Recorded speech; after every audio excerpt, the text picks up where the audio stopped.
All right, leaving Jane Fonda aside, how about Abigail Spanberger? How about Chris Murphy? How about James Carville, Heather Cox Richardson? Okay. Are they making any points that you say, yeah, you're right. No, look, I think there's a couple of There are things. some One, potholes here. from a Democratic Party standpoint, I think that they need to do something to get their folks rallied up, right? Dan's touched on this a little, and so maybe this is what gets them, their Occupy Wall Street moment here. But at the end of the day, what motivates them? I was at CPAC, for a part of the weekend. I talked to President Trump last night after late Go last, on. and Yeah, exactly. Just well, I drop mean, that in this casually. part, he's fired up. I was talking about it. Who called whom? Technically, he called me. Was he All calling you? right. But I he's left calling him. you back. Admittedly, I left him a message, Yeah. All and right. so Well, what can you tell us about your conversation? I don't discuss my conversations with him. But I will tell you that he was he is unbelievably enthusiastic about the direction he's going. He believes the savings were just at the tip of the iceberg, and we can achieve a lot more. This was a guy. I mean, he was euphoric, excited, and I think he echoed the sentiment that I saw at CPAC, which is that people are fired up. The applause lines that he got when he talked about Doge in particular were probably the biggest ones. To your point about that thing, I actually think there was a little tit for tat going on with Elon, right? So he put out a truth Friday, I think it was, that said the only issue I have with Elon is we need to do more. So Elon, I think Elon trying to step it up. Yeah. But look, Okay. all the morning shows doing this huge pushback that the cabinet officials are basically saying, hey, we got it. We don't need you to get in our lane, though. We'll make the decisions about. So that's But if Elon were all powerful, they wouldn't do that.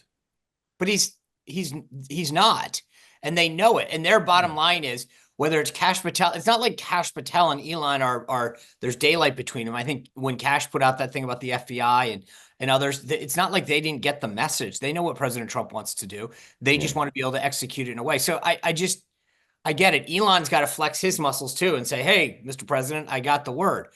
But But I think that's part of it, right? Which is if you're doing layoffs in a company, let's say you're the CEO, you would say to your department heads, hey, I need whatever, 10%, right? Come back to me with 10%, whether it's budget or bodies. It's not so for the last couple of weeks, like Elon's been the king. This, that, Doge is this, that. Now the department heads are kind of like, buddy, time out. Like we'll do it as you say. Spot on, Dan. Yeah. And I also just think the one thing, though, like I agree with Sean, MAGA is fired up. I think the one thing that would concern me if I'm a Republican is I haven't seen a single one of these polls. I think now we're up to 6 that doesn't show independents running 10% net disapproval of a lot of this stuff.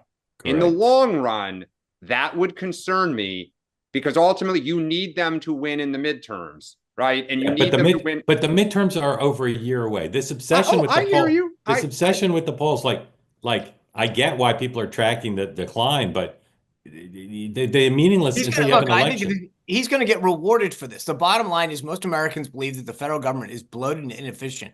The president's spending time in that and delivering on not just the cultural stuff, which is phenomenal, but I think the economic stuff where he's looking at waste and fraud and abuse and inefficiencies in the government, he'll deliver on tax cuts, the border. Again, you look at the story. I mean, there was a story I tweeted out this morning. These folks are now turning around and going back down to South America. They're not even trying to cross into the country. Incredible story. On the other hand, Starbucks just laid off 1,100 people. All right. I was just going to say the big. Can I make that point, Mark? Yeah. I actually think that what's really interesting, and I truly do believe this. I know a lot of people, obviously, because of where I live, who work are tangential to the federal government. And I feel for somebody. I mean, regardless of whether you have kids or not, just as an individual, the idea of like losing your job and having to, in some cases, figure out, I get it. Like, I feel bad. But why is it, what has kind of blown my mind is that 1,000, not that I have any love lost for Starbucks, for God's sakes, but when 1,000 people get laid off at Starbucks, no one's concerned. When 1,000 people get laid off at USAID, it's my God. I'm concerned about both. I'm just saying.